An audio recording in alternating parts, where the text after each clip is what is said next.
আপোনালোকে হেৰি নেকি মেনামিফিৰ কাৰণে প্ৰিপেয়াৰ কৰিছে নেকি নে আজি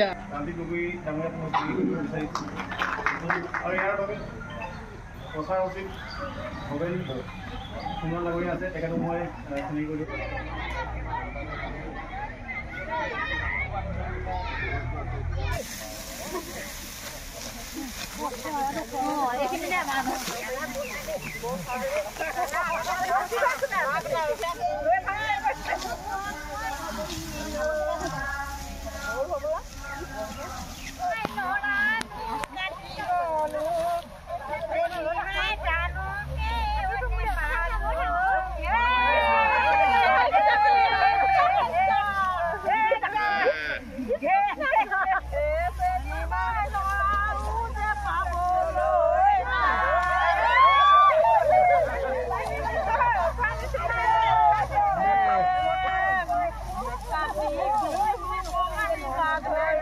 মহিলাবিলাক ওলাই আহিছে আৰু আমাৰ বিশেষকৈ এইবাৰ নতুন প্ৰজন্মৰ আমাৰ যুৱতীবিলাক আমি খুব সুন্দৰভাৱে মানে ওলাই আহিছে, ভাল লাগিছে।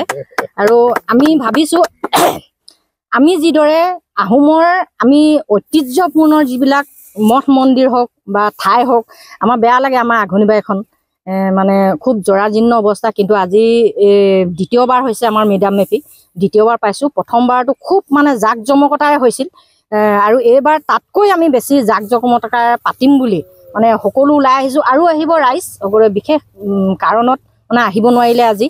আৰু সিদিনাকৈ আমি যিদিনাখন 31 জানুৱাৰী সেইদিনাখন আমি যেনেদৰে মানে আজি যেনেদৰে মানে উদ্যমিতাই মানে আগবাঢ়ি আহিছে, সেইদিনাখন ইয়াতকৈ বেছি উদ্যমে কাম কৰি যাম বুলি আমি আপোনালোকক কথা দিছোঁ। শনিবাৰীৰ নিচিনা এডোখৰ বুৰঞ্জী প্ৰসিদ্ধ ঐতিহাসিক ঠাইত আমি এইবাৰ বীৰলাচিত থানা অসম ডিব্ৰুগড় জিলাৰ উদ্যোগত লগতে আমাৰ মোহন দেওধাই বাইলুঙৰ আৰু ইয়াৰ স্থানীয় আঘোণিবাৰী লেঙেৰী এই অঞ্চলৰ স্থানীয় ৰাইজৰ সহযোগত 31 তাৰিখে আমি আহোম স্বৰ্গদেউসকলৰ তাহানি চুকাফা দিনৰ পৰা যিটো পৰম্পৰা আমাৰ পুলিন পুঠাও আমাৰ পূৰ্বপুৰুষক সোঁৱৰণি যিটো অনুষ্ঠান, সেই অনুষ্ঠানভাগি আমি এবাৰ ইয়াত আয়োজন কৰিবলৈ লৈছোঁ।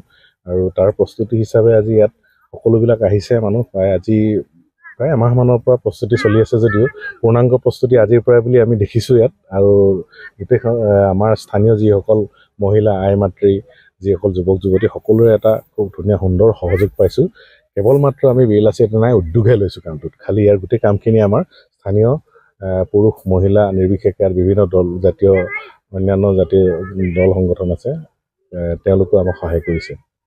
চৰাইদেউ আজি এটা বিশ্ব ঐতিহ্য ক্ষেত্ৰৰ স্বীকৃতি পালে, কিন্তু আঘোণিবাৰীৰ নিচিনা ঠাই এডোখৰ বুৰঞ্জী প্ৰসিদ্ধ ঠাই হয়। গতিকে আঘোণিবাই ইয়াত আজি তাহানি ৰহাৰ ৰহেদৈ, টিপামৰ ভাদৈ, কলগুৰি আঘোণিবাই, সেই আঘোণিবাৰীৰ নিচিনা এডোখৰ বুৰঞ্জী প্ৰসিদ্ধ ঠাই যাতে আমি সংৰক্ষিত কৰিব পাৰোঁ, আমি তাৰ প্ৰচেষ্টা কৰিম। আৰু সেই স্বৰূপে আজি তৃতীয় বাৰ্ষিকৰ যিটো অনুষ্ঠান মেডাম মেফিৰ, সেই অনুষ্ঠানভাগি আমি ইয়াত আয়োজন কৰিছোঁ। ৰাতিপুৱা 8 বজাৰ পৰা আমাৰ পতাকা উত্তোলন হ'ব, আমাৰ মুখ্য পতাকা উত্তোলন বীৰলাচিত থানা পতাকা উত্তোলন হ'ব। তাৰ পৰৱৰ্তী পৰ্যায়ত আমাৰ মেডাম মেফি হ'ব।